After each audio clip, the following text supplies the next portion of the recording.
भरून ठेवा. त्यांच्या अध्यक्षांच्या आदेशाने मी या ठिकाणी येऊन फॉर्म भरले. जवळपास 20 जणांची यादी आली आहे. 20 जणांची यादी आहे. नाही तरी नाही, त्यांना इच्छुकांनी ते अर्ज भरले. येस, बरोबर. त्यांचं म्हणणंच ते आहे की अजून निर्णय झालेला नाही, आपण अर्ज भरून ठेवा. खात्री आहे तुम्हाला पक्षश्रेष्ठीकडून ही म्हणजे संधी मिळेल पुन्हा एकदा.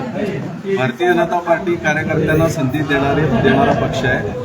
मोठा विशाल पक्ष जरी झाला असला तरी जुन्या निष्ठावंतांना नक्कीच न्याय मिळेल असं मला वाटतं. कुणाच्या कोट्यात नाही, कुणाच्या कोट्यात नाही, भारतीय जनता पार्टीच्या कोट्यात. उमेदवारी अर्ज मागे घेताना आपल्या डोळ्यामध्ये अश्रू होते. आता आनंदाश्रू समजायचं नाही का? चेहरा असू दिसतंय. जर सिद्धरामेश्वरांचा प्रसाद माझ्या पदरात पडला तर निश्चित आनंद असू त्या ठिकाणी येईल. उमेदवारी द्यावी का आणि कशासाठी? एक मिनिट. पक्षाचं धोरण होतं त्यावेळेस निवडणुकीच्या वेळेस मारवाडी समाजाने उमेदवारी मागितली होती.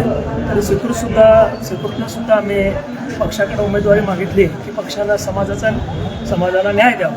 त्या हिशोबानं पक्ष नेतृत्वाने सांगितलं की फॉर्म तुम्ही भरून ठेवा, तसं निर्णय तुम्हाला कळू. त्या 20 जणांच्या यादीमध्ये तुमचं पण नाव आहे.